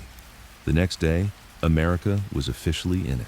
Flags in every shop window, ration posters going up on walls, men lining up to enlist. And behind all that patriotism, every federal agency in the country was shifting gears. Meyer didn't waste a second. This is it, he told me the night after Roosevelt's speech. Ports, shipping, supply lines, they're all about to be locked down tight, and anyone who controls them will control more than just cargo. The problem was, not all our ports were clean. New York's docks were a mess. Pilfered shipments, slow turnarounds, guys on payrolls for 2 or 3 different crews. The Navy was already worried about sabotage and enemy agents. That's when Meyer made the move that would keep us breathing for the next decade. He cut a deal. It started quietly, in a smoke-filled booth at Lindy's. Sitting across from us was a man who didn't give his real name. He was Navy intelligence, sharp suit, no smile. "We've got a security problem," he said. "We think German agents are using the docks, but we can't see everything. Too many holes in the system." Meyer sipped his tea. "So patch them." The man leaned in. "We've been told you already control half those holes." There it was. No threats, no accusations, just the truth laid on the table. "We need those docks locked down," he said, "and we're prepared to overlook certain activities in exchange for your cooperation." After the meeting, Meyer walked with me down Broadway, his hands in his pockets. "You understand what this means?" he asked. "It means we're working for the Navy now." He shook his head. "It means we're untouchable, as long as the war lasts." Operation Underworld, they'd call it later. Officially, it was about securing New York Harbor from Axis spies. Unofficially, it was a marriage of convenience. The government got control of the docks, and we got immunity for as long as we kept the ships moving. Our job was simple: make sure the longshoremen worked fast, keep the troublemakers quiet, and make damn sure no foreign agents got close to the cargo.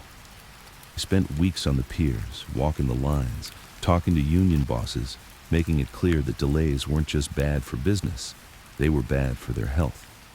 When a strike threatened to shut down Pier 17, Meyer had me settle it in a single night. The leader got a fat envelope. The rest got the message. The next morning, the ships were moving again. But there was a catch. We were no longer invisible.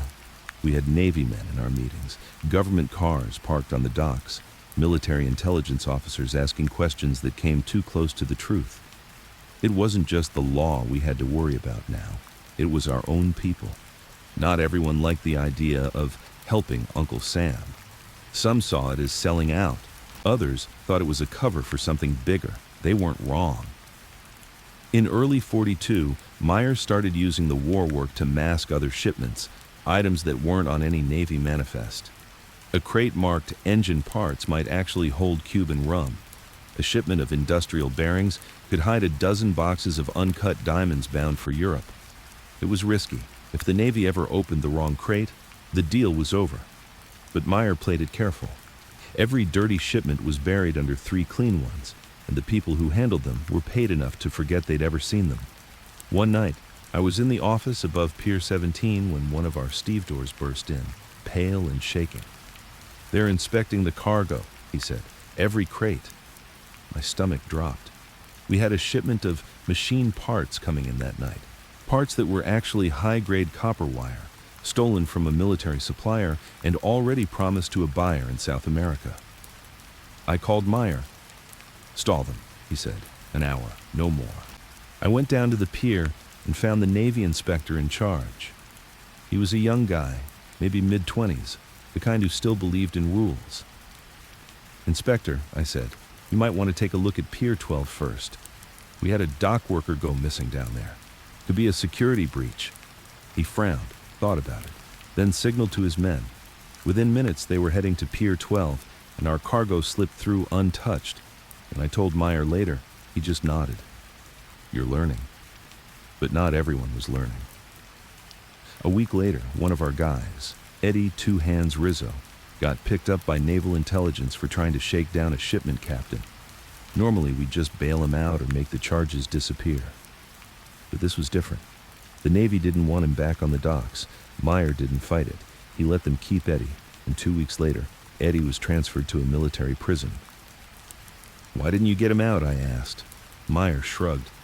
"Sometimes you cut off a finger to save the hand." By mid-42, we'd turned the dock deal into something bigger. The Navy liked us because things got done. The union liked us because everyone was getting paid, and the politicians liked us because we were keeping one of the country's busiest ports running during wartime. But here's the thing. Every wall has two sides. The Navy kept their side up. We kept ours. And in the middle, I started to feel the walls closing in. I wasn't just moving money anymore. I was moving under orders. Orders from Meyer. Orders from the government. Sometimes orders that contradicted each other.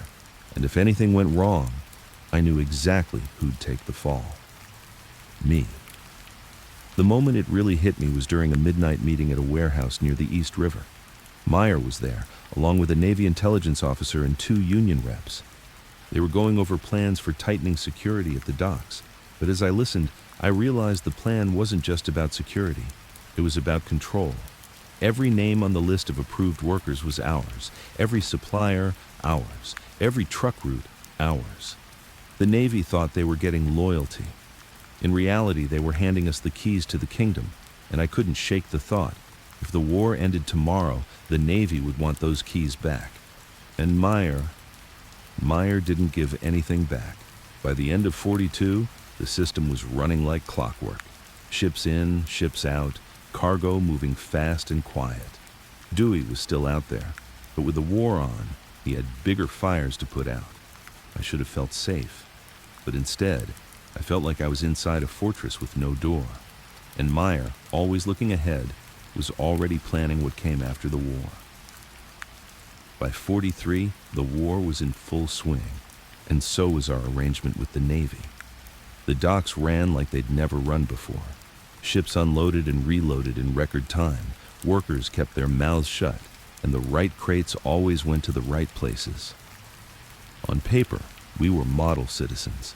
In reality, we were using the war as a smokescreen to build something bigger. Bigger meant broader. Meyer had his eyes on Vegas, not the Vegas you know now. It was still a dusty little gambling town in Nevada, with a few half-broken casinos and more tumbleweeds than tourists. But the state had legalized gambling back in 31, and Meyer saw what no one else did. A blank canvas. "This place," he said one night in Havana, laying a map across the hotel table, "is going to be the new Havana. Only better. No borders, no bribes to foreign politicians. We own the dirt it's built on. We own the law, and every dollar that crosses the tables comes out clean." At first, I thought it was a pipe dream. We had Havana, Miami, New York. Why chase a desert? "Because," he said, "deserts are empty. No one fights you for sand, but once you turn that sand into gold, they'll fight to keep you in charge." The Vegas talk was just background noise to me then. My days were still tied to the war effort, overseeing dock shipments, making sure our extras went unnoticed, keeping the books balanced between what the Navy knew and what they didn't. It was good work, profitable work. But it came with a shadow I couldn't shake. We were building a system that couldn't survive the end of the war without changing shape, and Meyer was already shaping it. The first time I saw just how far he was willing to go to protect that shape was in the summer of 43. A union foreman named Red Kelly had been with us for years. Good worker, reliable, the kind of guy who could keep 50 longshoremen in line with nothing more than a look. But Red had a weakness. He drank too much, and when he drank, he talked. Normally, it wasn't a problem, but then someone told Meyer they'd overheard Red at a bar running his mouth about how the mob runs the Navy now. Meyer didn't waste time. We met Red in the back office of a warehouse by the river. He came in smiling, still half drunk, smelling like whiskey and salt air. "Hey, boys," he said like it was any other meeting. Meyer poured him a cup of coffee, slid it across the desk. "Heard you've been talking about us, Red." Red chuckled. "Oh, hell, Meyer, I was just John. You know me." Meyer nodded. "I do, and I know you wouldn't want anyone getting the wrong idea. Words have a way of growing legs, Red." Red shifted in his chair. "I didn't mean nothing by it." Meyer smiled, small, calm. "I believe you, but it's not what you mean, it's what people hear." That was it. No threats, no yelling. Red left that office alive. 2 nights later, they found him floating face down near Pier 12. The cops called it an accident. I didn't. After Red, I stopped asking why certain people vanished. I understood. In Meyer's math, every man was either an asset or a liability, and liabilities got subtracted. That fall, the war work hit its peak. The Navy kept feeding us contracts and we kept delivering. Cargo moved without a hitch, morale was high, and Meyer's standing, both in the syndicate and in Washington, was untouchable. But while everyone else was celebrating, Meyer was quietly diverting profits into something new. He called it the Western Fund. Money from Havana, from the docks, from our Miami operations. It was all being funneled into a network of shell companies buying land in Nevada, not just in Vegas, but all around it. Land's cheap now, he told me as we went over the numbers. Won't be in 10 years. He had plans for hotels, casinos, restaurants. Not tomorrow, not next year, but when the war was over and America needed somewhere to spend all the money it was about to make. Meanwhile, Dewey wasn't a problem anymore, not directly. He had moved on to bigger political ambitions, and the war had shifted public attention. But we had a new kind of heat, military investigators. They weren't looking for mob connections. They were looking for inefficiencies, theft, sabotage, the kind of things that came with moving billions in war material through one port. And while our books were clean enough for the Navy, too much scrutiny could still put us in the papers. The closest call came in early '44. A shipment of machine tools, real ones this time, went missing between the docks and a factory in New Jersey. The Navy was furious. They wanted the shipment found yesterday. I traced it to a warehouse in Newark, run by a crew that was supposed to be loyal. Turned out they'd sold the tools off to a private buyer in Pennsylvania for quick cash. When I told Meyer, he didn't blink. Handle it. I did. We got the tools back within 2 days. The crew that took them, they disappeared. Their spots on the payroll got filled before the week was out. Meyer didn't even ask for the details. All he cared about was the machine running smooth again. That summer, we made another trip to Havana. The casinos were still our cash cows, but the war had cut into tourism.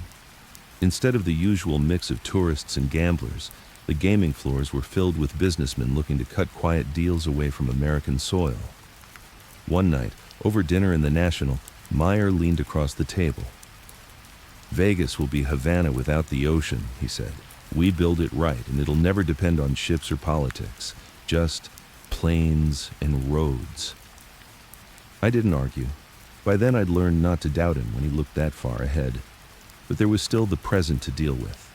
And the present meant keeping the Navy happy while preparing for a future where they weren't in our corner.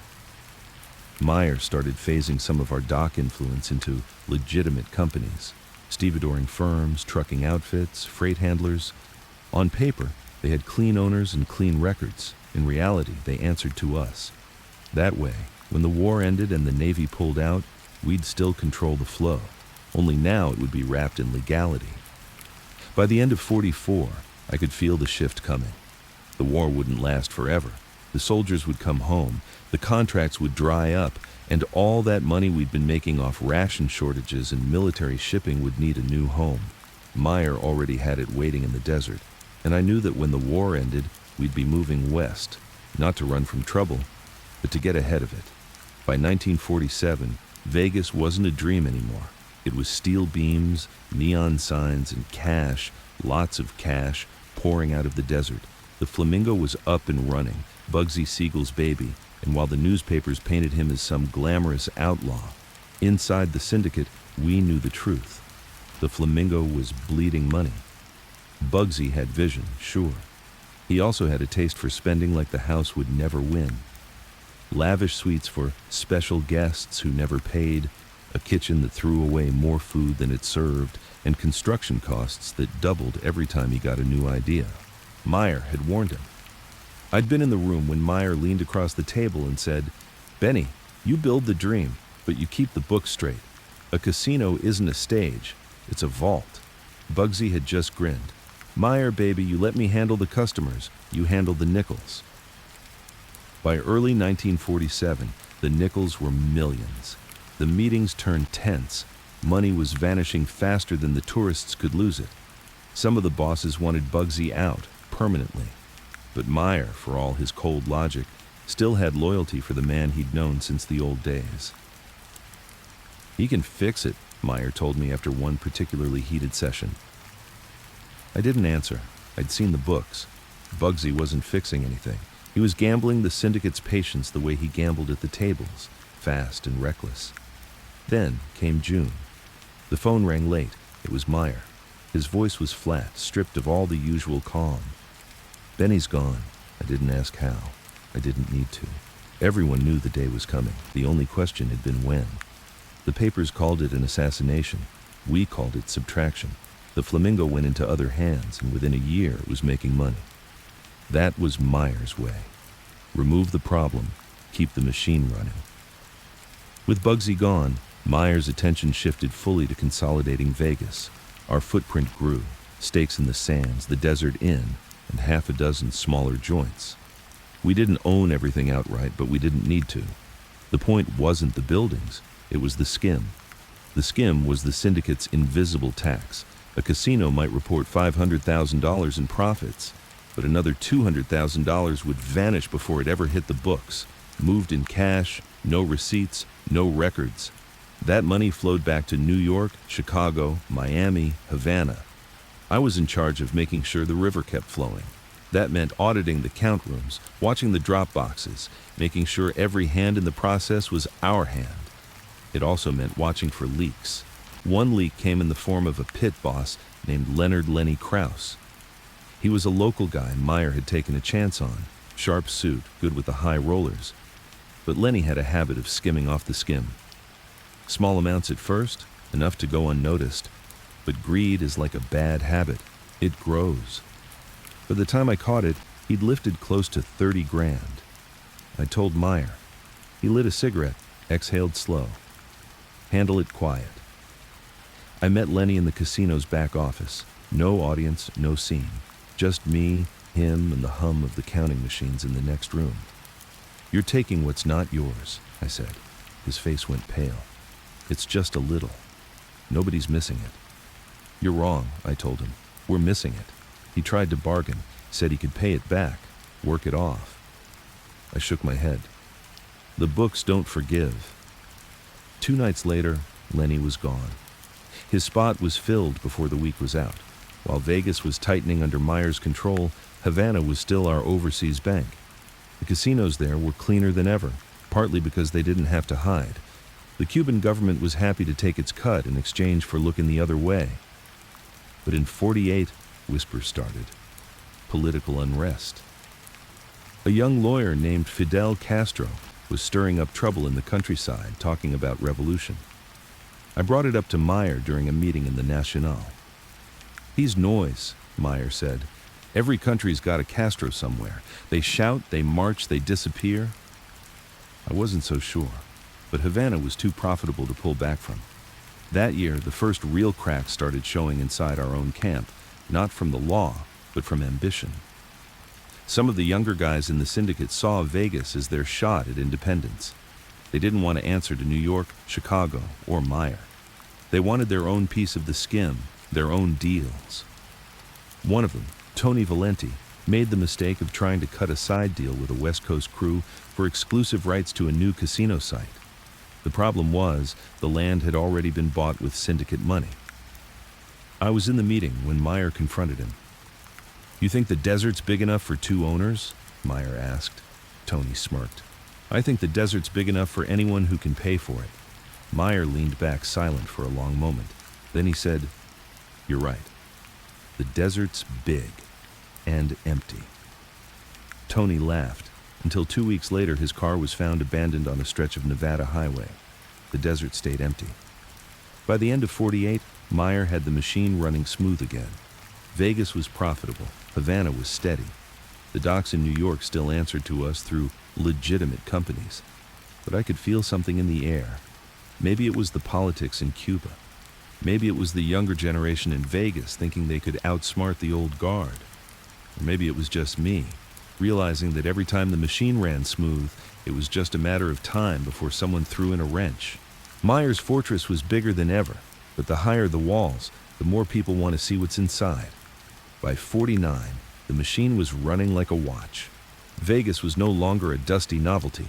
It was a neon oasis, and we were the ones feeding it. Havana was still the crown jewel overseas, the place where our cash got cleaned before it came back wearing a suit. And in New York, the docks and unions quietly filled our side accounts like clockwork.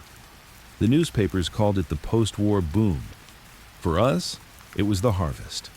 We had money coming in from more places than I could count. Casinos, hotels, union contracts, loan sharking, even legitimate investments that actually turned a profit. And all of it flowed through Meyer's invisible hands. But for the first time, the word FBI started creeping into our conversations. It wasn't that they'd suddenly discovered organized crime. They'd known about it for years.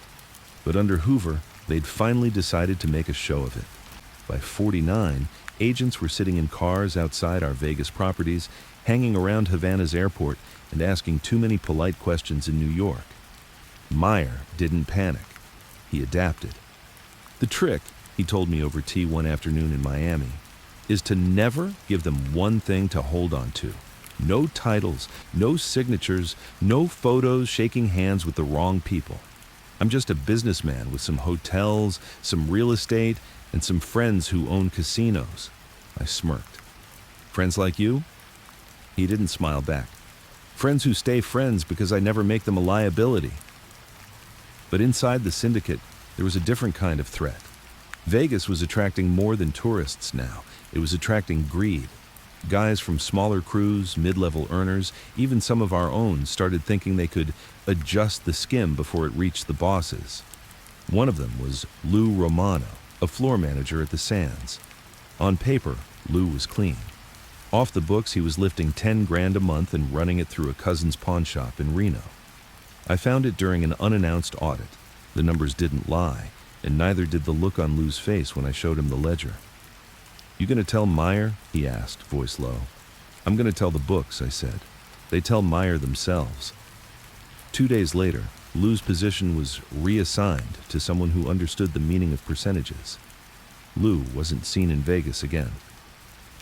That winter, Meyer made a trip to Havana, and I went with him. The Tropicana was in full swing. Dancers in glittering costumes, music spilling out into the humid night, tables packed with Americans who'd come for the sun and stayed for the cards. We met in a private room upstairs with Santo Traficante, our man in Cuba. Traficante was young but already shrewd, running Havana like it was his personal kingdom under Meyer's larger empire. "The government's stable," he said, pouring Meyer a drink. "The money's steady, but there's noise in the hills. That Castro kid again." Meyer waved it off. "Noise is good for business. It keeps the politicians busy while we work." I caught Traficante's glance. He didn't believe that. Neither did I. But when Meyer decided something was noise, you didn't argue until it turned into a gunshot. Back in Vegas, 1950 brought the Kefauver hearings. Senator Estes Kefauver was on a crusade to expose organized crime, and suddenly, TV cameras were showing America a parade of mobsters who either clammed up or lied through their teeth. Meyer wasn't called to testify, at least not then, but I could see the hearings bothered him, not because they were a legal threat, but because they were a public one.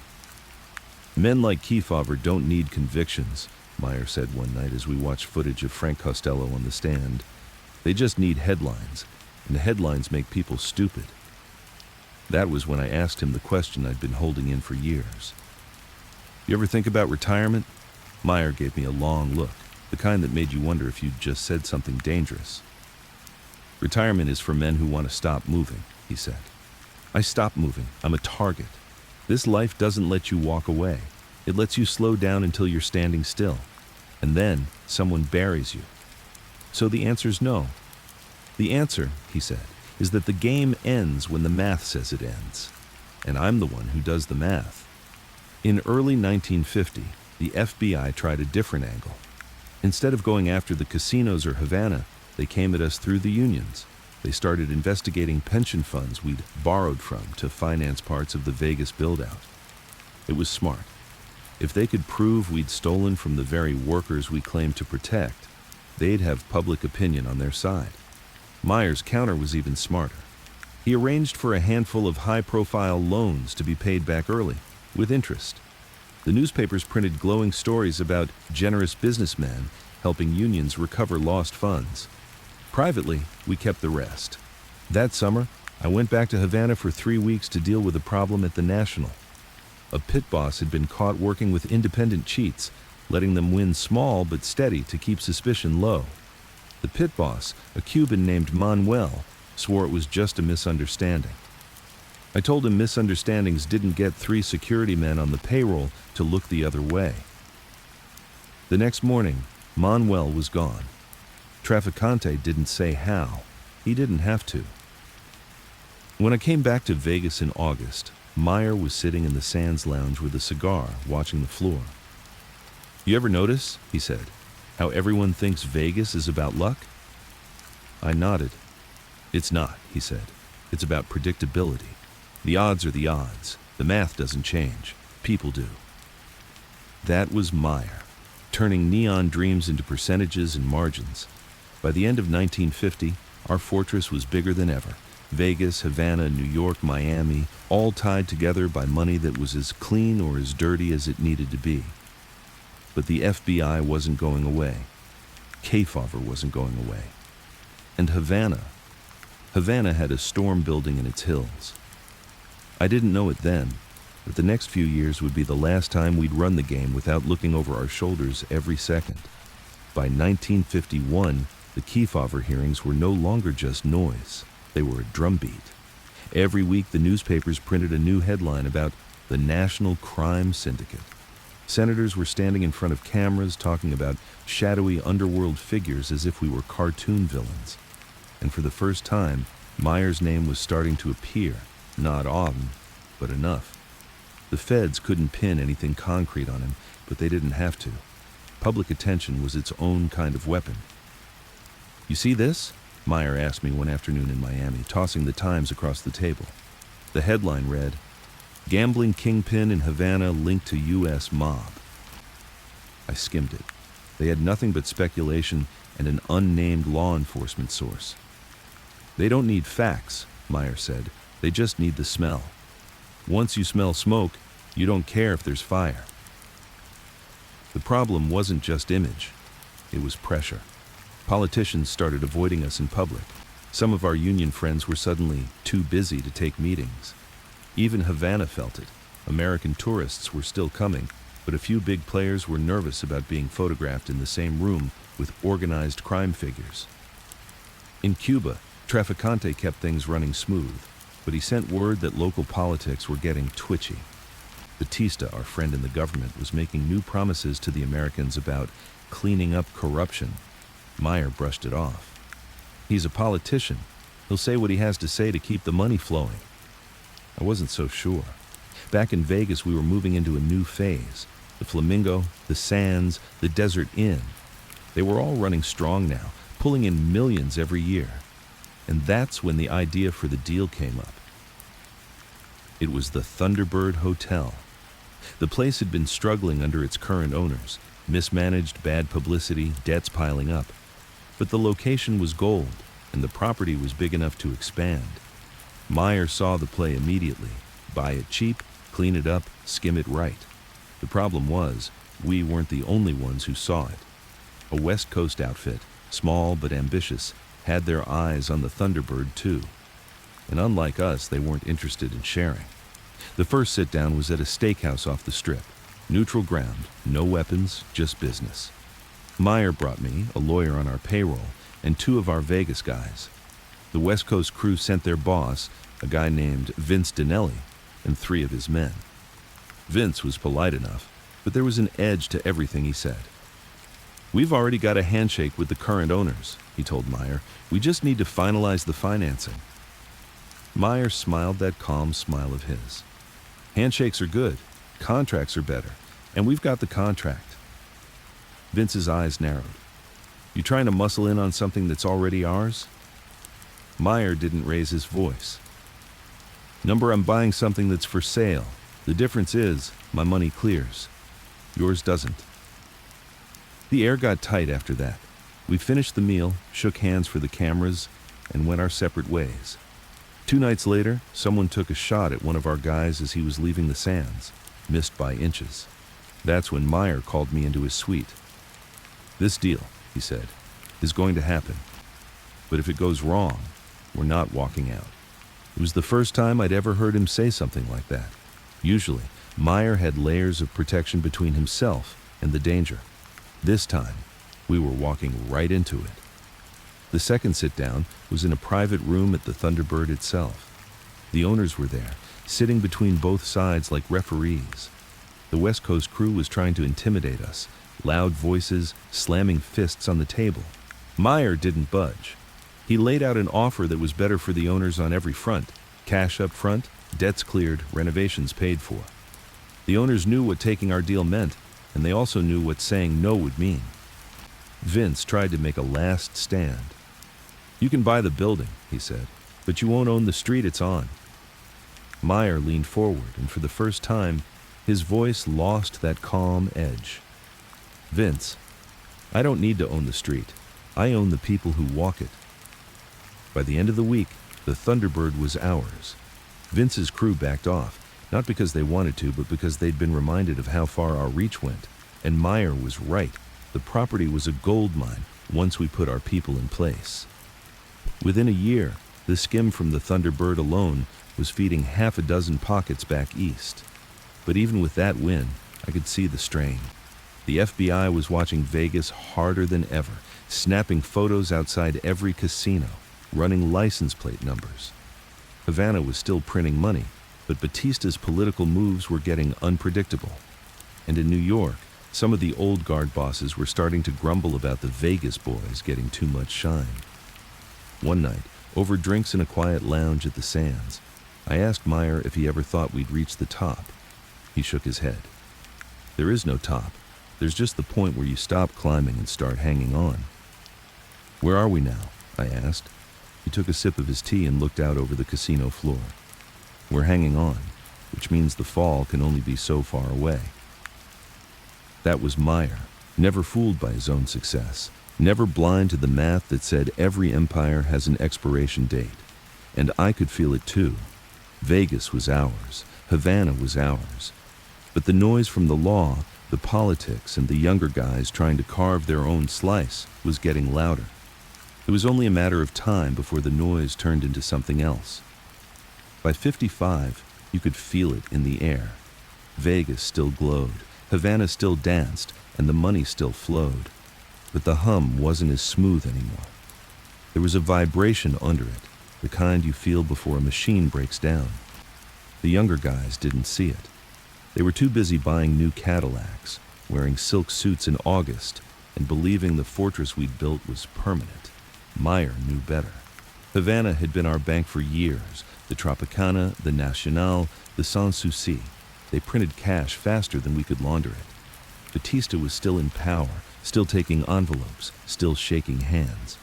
But there was noise in the hills again, and this time, it wasn't just a handful of rebels with old rifles.